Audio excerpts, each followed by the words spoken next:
Fiji நாட்டு பிரதமர் அரசுமுறை பயணமாக இந்தியா வருகை. டெல்லியில் நரேந்திர மோடியுடன் இருதரப்பு உறவுகள் குறித்து முக்கிய ஆலோசனை.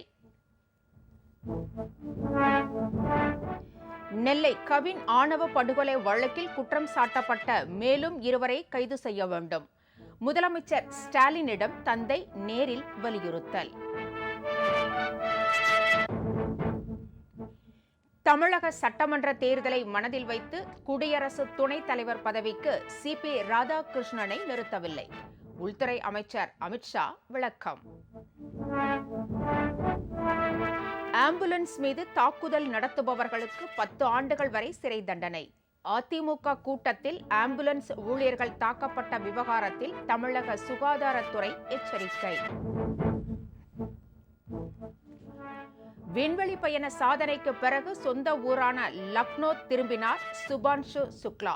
விமான நிலையத்தில் இருந்து வீடு வரை உற்சாக வரவேற்பு.